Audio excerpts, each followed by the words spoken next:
luwih dhisik ya no nganggo ambekan ngono ya Mak. Perkara lakon Semar Bangun Kayangan mengko bisa ditutupne sak rampunge limbukan sing luwih migati. Anakku limbuk, ayo aku karo kowe ngaturne apa to wigatine awake dhewe sowan tinimbalan. Ngono ya Mak. Ya.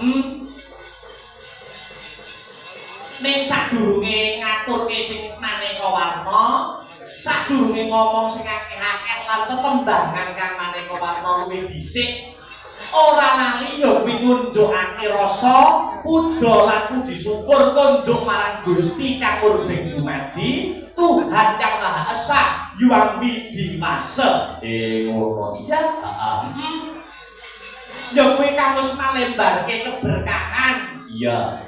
Becik nikmat sehat, nikmat sempat, nikmat iman. Ngono ya. Moga tanpa nikmating pangeran Nduk, aku karo anakku limbuk bengi iki bisa manunggal kang sarta tetunggalan ana ing dalam rangkaian adicara bersih desa Sumberjo. Bersih desa Sumberjo, Kecamatan Sanang Kulon. Ya pancene bener kaya mengkono. Iya.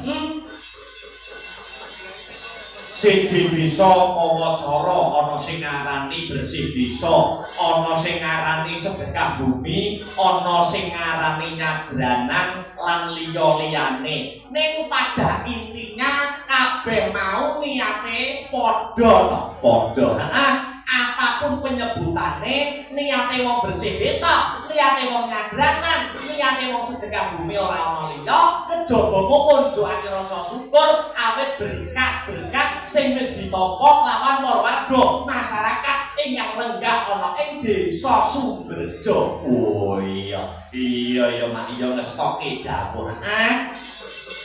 Syukur kuwi perkara sing penting, syukur kuwi perkara sing baku, syukur kuwi perkara sing wajib ditengenake. Ngono. Iya. Dene carane wong syukur kuwi maneka warna. Carane utawa cacakane wong syukur kuwi maneka warna. Maneka warna. Ana syukur sing secara lisan upamane wong Islam kan nyebut alhamdulillahirabbil alamin. Sing mengko tegese ya kuwi sedaya puji kula aturaken dumateng Gusti kang ngrakoni jagat menika. Ngono. Kuwi syukur secara lisan uga wis termasuk syukur marang kurbane Gusti kang urbing dumadi. Oh iya. Ana meneh kami nindakake sujud syukur. Sujud syukur. Iya. Sujud syukur iki piye? Sujud syukur kuwi kanthi nempelake datuk. Nempelake datuk ana bumi kanthi waosan subhanallah walhamdulillah wala ilaha illallah wallahu akbar. Oh iya. Ana meneh tata carane wong syukur angka 3 ya kuwi kanthi nindake apa sing dadi perintahe lan ngedoi apa sing dadi larangane. Amar makruf nahi mungkar. Amar tindakno makruf perkara sing becik, nahi nyegah mungkar perkara sing elek. Wah iya. Banjur cara syukur sing pungkasan ya kuwi kanthi cara dana rasa kaya bengi iki Nduk. Oh ngono. Dana rasa. Lah iya. Dana kuwi weweh rasa wis ngarani, nyenengke rasane wong akeh, nyenengke rasane liyan, kuwi yo klebu sedekah. Dadi sedekah kuwi ora klebu perkara dhuwit. Oh ngono. Carane wong syukur kanthi sedekah ora nggur perkara dhuwit, nanging kanthi nyenengne wong liya, kuwi yo termasuk bagian kecil dari cara bersyukur kita. Wah iya. Iya ya Mak yo ngestoke dawuh. Lan uga ora lali ngaturke panuwun kang tanpa pindhan ya Mak. Ngaturke panuwun kang tanpa upama, terima kasih yang sangat banyak. Kunjuk sapa wae. Kunjuk pepunden kula, niki Bapak Kepala Desa utawa Bapak Lurah. Iya. Niki kang kinurmatan Bapak Sunari. Ora lali panitia. Iya. sing ora iso ndak sebutke siji bangka siji kang diwakili utawa di ketua panitiane dening Bapak Haji Mahdi Yuwono yen ora kleru. Ngono. Kang sampun ngaturke panuwun kanggo seluruh lapisane masyarakat ingkang lenggah wonten ing Desa Sumberjo ingkang sampun paring kapercayan dumateng kula sak kanca. Oh iya. Iya ya, Mak. Awake dhewe nampa kapercayan iki ora enteng iki kapercayan sing abot. Wah iya. Iya ya, Mak. Iya. Awake dhewe ngrumangsani dalang isih enom.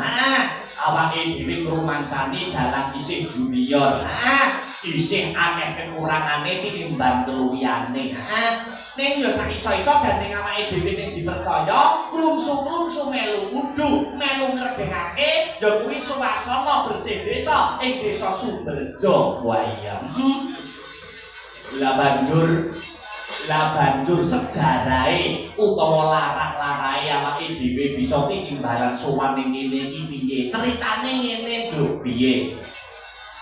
Rikala sadurunge wulan Ramadan, sadurunge poso. Ya, nalikane awake dhewe sak kanca main ana ing laladan Gresik,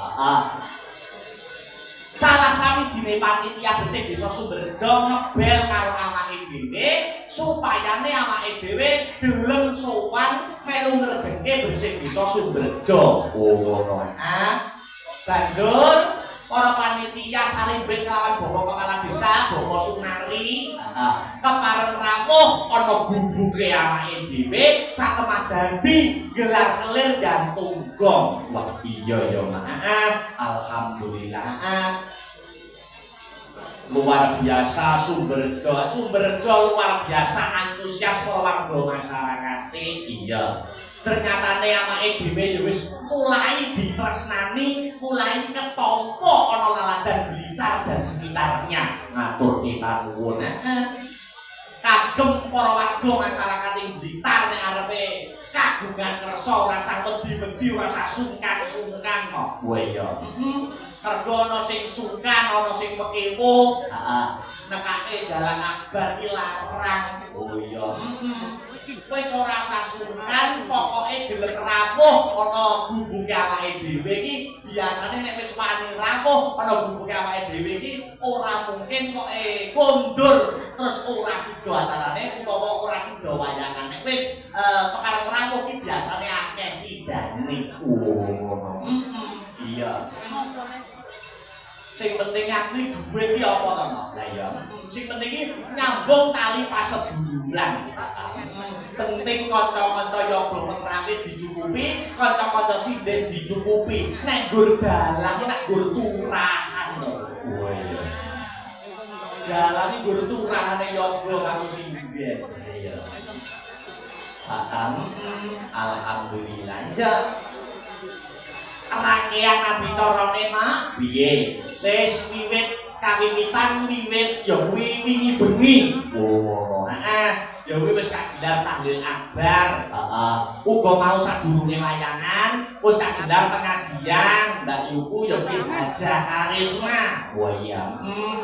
Iki mratandani mbok menapa warga masyarakat ing Desa Sumberjo yang kuwi mempunyai prinsipe warga Sumberjo.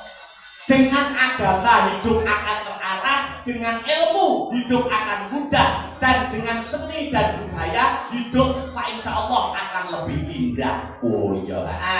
Agamane kecekel, budayane ora keri. Oh ngono.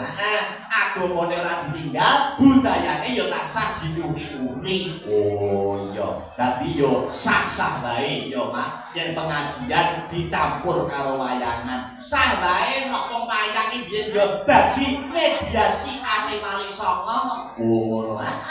Dadi mediasi are Wali Songo ana ing bumi Nuswantara. Oh ngono. Dadi pengajian terus dilanjut ing wayangan. Iki yen wis manut pengiraku iki tumbuh oleh tutuk. Oh ngono. Dadi nek enek wong sing ngomong wayang ki haram, wayang kuwi musyrik, berarti srapunge kurang akeh, dolane kurang adok, kopine kurang kan. Kopine dalane ndi tak goleki ben mau.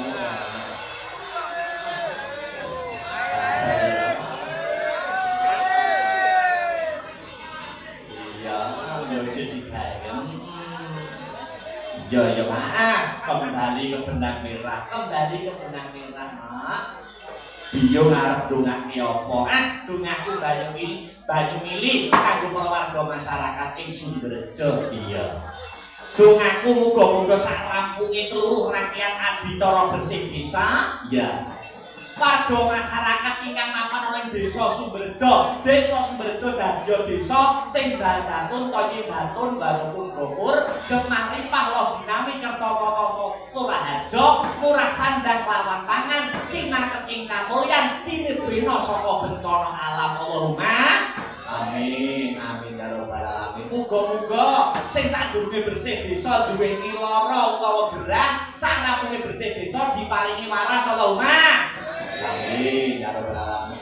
Muga-muga yen sadurunge bersih desa, para joko-joko, para perawan-perawan sing durung ketemu karo jodhone, fa insyaallah bareng bersih desa ketemu karo jodhone. Allahumma amin, amin ya rabbal alamin. Muga-muga sing sadurunge bersih desa duweni utang, bar bersih desa muga-muga sing ngutangi lali. Allahumma amin. Sing ngutangi lali. Maksudnya duwe kelas nih. Lah iya. Jebul